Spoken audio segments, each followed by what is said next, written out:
यदि मुस्लिम युवा भटक जाता है तो वो जिहादी बनता है, ऐसे ही यदि कोई हिंदू भटक जाता है तो वो कांग्रेसी बनता है। वो पूरी रात टकटकी लगाए ऊपर ही देखते रहते हैं, उनकी आंखें सूज गई हैं, उनकी गर्दन में बल पड़ गए हैं, कौन सा प्लेन आ रहा है, कब अटैक होगा। जैसे 4 राफेल उड़े, उनकी सारी सेना बंकर में घुस गई। शादी कर रही हैं पाकिस्तान में, रहती हैं हिंदुस्तान में, शोर इनके पाकिस्तान में, बच्चे इनके राशनदान में। ये कन्विंस करा करा के टूरिस्ट को वहां लेके गए।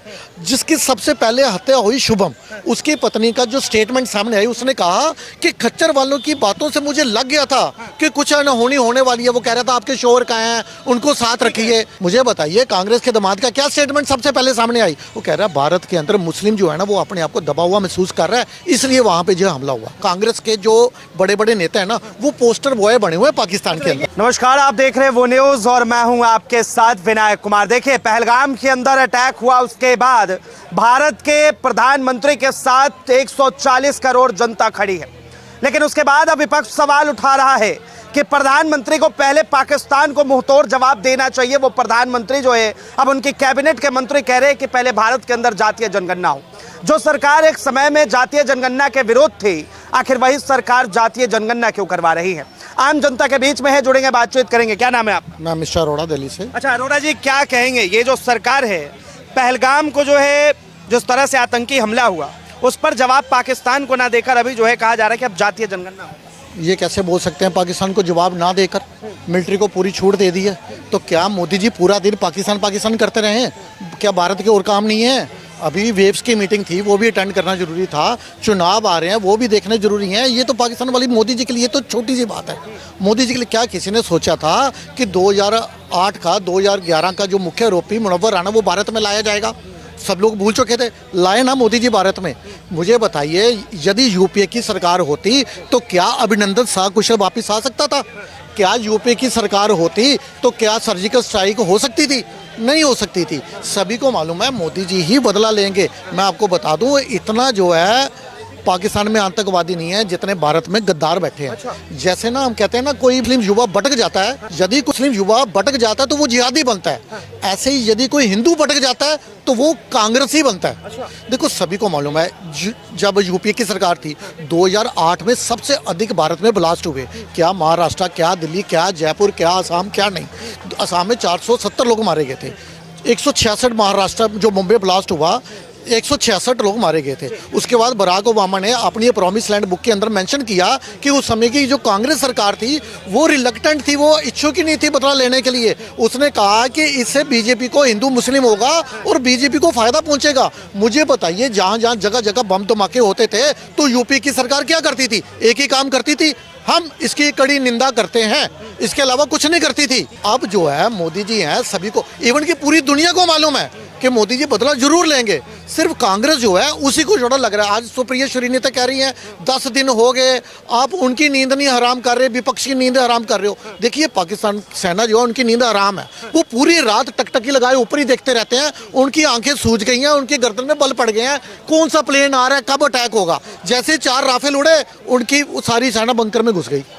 उनके आर्मी चीफ आसिम मुनीर 1 हफ्ते के बाद आज नजर आए हैं, अपने परिवार को लंदन में भेज दिया। 500 कहते हैं इस समय 250 से अधिक आर्मी ऑफिसर जो रिजाइन कर चुके हैं पाकिस्तान से, 1200 से अधिक जो आर्मी जो है वो रिजाइन कर चुकी है। उनका अलग सूखा हुआ है, विपक्ष को नहीं समझ आ रही। पाकिस्तान प्रेमी जो है भारत के अंदर बड़े देखे जा रहे हैं। कई जगह पे देखा गया कि भाई बुरखे वाली जो महिला है पाकिस्तान के झंडे को निकालते हुए नजर आई लगातार, चाहे वो उत्तर प्रदेश हो या फिर आंध्र प्रदेश, हर जगह से ऐसी वीडियो आ रही है। क्या कहेंगे? देखिए, मैं आपके चैनल के माध्यम से माननीय मोदी जी से यह अपील करना चाहूँगा, यदि भारत की कोई महिला पाकिस्तानी से या बांग्लादेशी से शादी करती है तो उसकी नागरिकता तुरंत खारिज हो जानी चाहिए। ऐसा एक बिल लेकर, सख्त बिल लेकर इस तरह से मोदी जी को लाना चाहिए कि जैसे कोई महिला बाहर शादी करती है उसकी नागरिकता तुरंत खत्म हो। देखो, अभी मैं सुन रहा था अश्विनी उपाध्याय जी जो बड़े वरिष्ठ वकील हैं, भाजपा नेता हैं, उन्होंने बताया 5 लाख महिलाएं जो हैं सामने आई हैं कि इनका वीज़ा कैंसिल कर रहे हैं। जिन्होंने, देखिए, इनके जो महिलाएं हैं शादी कर रही हैं पाकिस्तान में, रहती हैं हिंदुस्तान में, शोर इनके पाकिस्तान में, बच्चे इनके राशनदान में। कहाँ लिखा जी संविधान में, कुरान में, या भारत की किसी किताब में? देखो, अब इनको तभी तो सामने आए अब ये कह रहे सीमा हैदर को कब भेजोगे, उसको भेजिए, उसके पीछे सभी पड़े हुए हैं। देखो सीमा हैदर के पास उसको एक बेनिफिट मिल गया, उसके पास वीज़ा नहीं है, सरकार ने बोला इनका वीज़ा कैंसिल करो, उसके बाद तो वीज़ा नहीं है तो कैंसिल क्या करोगे। दूसरा SIT द्वारा उसकी जांच चल रही है। तीसरा उसकी नागरिकता के लिए उसकी एप्लीकेशन जो है वो भारत के प्रेसिडेंट के पास लंबित पड़ी हुई है। तो अभी बहुत सारे फैक्टर हैं कि सीमा हैदर अभी नहीं जाएगी। लेकिन ये जो 5 लाख महिलाएं मुस्लिम सामने आई हैं उसके बारे में अश्विनी उपाध्याय जी ने ये कहा कि अगर इनके हम एवरेज 5 बच्चे भी मान के चलें तो 25 लाख बच्चे जो भारत की जो सरकार की जो योजनाओं को फायदा ले रहे हैं और ये अडल्ट हो चुके हैं, कोई CRPF में चला गया है, कोई पुलिस में शामिल हो चुका है, तो मैं 25 लाख में से सिर्फ 25 ही मान लो आप, यदि वो जिहादी होते हैं, यदि 25 ही अपने देश के साथ गद्दारी करते हैं तो ये कितना बड़ा सिक्योरिटी लैप्स हो सकता है। अभी ये कहते हैं कि वहाँ सिक्योरिटी लैप्स हुआ पहलगाम में, लेकिन आपको जानकारी के लिए बता दूं कि पहलगाम का जो 22 शरण वाला एरिया है ना, उससे 2 दिन पहले बिना सरकार की परमिशन के, बिना पुलिस की परमिशन के खोल दिया गया। केंद्रीय एजेंसियों को नहीं मालूम। ये 20 अप्रैल को वो 22 शरण का रास्ता खुला, 20 और 21 को 1000 के आसपास पर्यटक वहाँ पहुँचे, 500 आर्मी पर्सनल खड़े हैं पहलगाम के अंदर, वहाँ पे कोई नहीं था।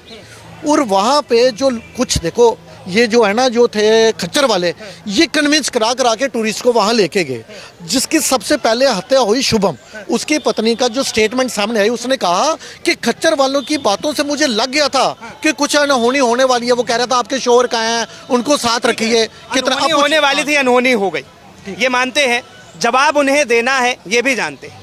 लेकिन इस वक्त जो भारत के अंदर बैठे हैं भारत का नमक खाकर, और वो लोग कह रहे कि भाई मोदी जी जो है पाकिस्तान को जवाब नहीं दे सकते, पाकिस्तान के हाथ पे हाथ रख के बैठा रहेगा। उनको ओ इंडिया अलायंस जब विपक्ष या क्या नेहा राठौर, क्या राकेश टिकैत, नरेश टिकैत, क्या ये वाड्रा, ये क्या बोल रहे हैं मुझे बताइए। कांग्रेस के दामाद का क्या स्टेटमेंट सबसे पहले सामने आई, वो कह रहा है भारत के अंदर मुस्लिम जो है ना वो अपने आप को दबा हुआ महसूस कर रहा है, इसलिए वहाँ पे जो हमला हुआ।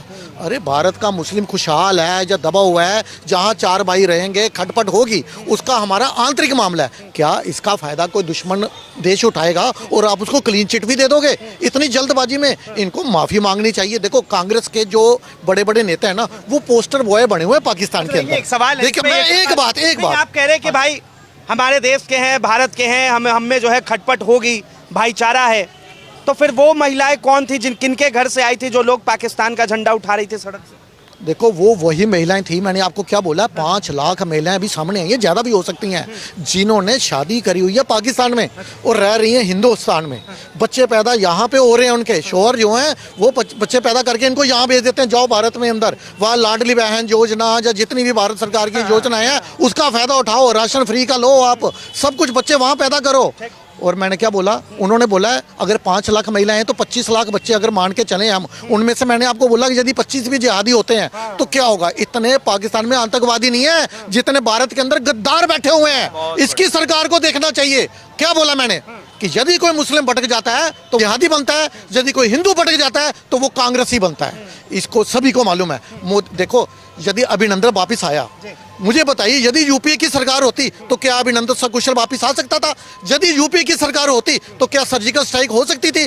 कितने आतंकवादी हमले हुए यूपीए की सरकार के समय? यूपीए के समय 2008 में भारत में 6 बड़े आतंकवादी हमले हुए। क्या बॉम्बे के अंदर 2 ब्लास्ट हुए, रेल के अंदर हुआ, उसके बाद 26/11 हुआ, जयपुर में हुआ, दिल्ली के अंदर 26 बंदे मारे गए, असम के अंदर 470 लोगों ने जान गंवाई, 26/11 में 166 लोगों की हत्या हुई। और उसके बाद यदि कसाब जीवित ना पकड़ा जाता तो इन्होंने आरएसएस की साजिश और हिंदू आतंकवाद, दिग्विजय सिंह का बयान सामने आ चुका था, हिंदू आतंकवाद। मुझे बताइए यूपीए के समय सभी को मालूम है कि क्या होता था, बड़े बड़े बम लग के हर एक मार्केट के अंदर बोला जाता था कोई संदिग्ध वस्तु बम हो सकती है, बसेस के पीछे लिखा जाता था आपकी सीट के नीचे बम हो सकता है। हर एक नागरिक त्योहारों के दिनों में डरा सा रहता था। आज भारत आंतरिक रूप से भी, एक्सटर्नल लेवल पे भी और इंटरनल लेवल से मोदी जी ने सुरक्षा प्रदान की है। देखो 99% आतंकवादी घटनाएं कम हुई हैं एनडीए की सरकार में।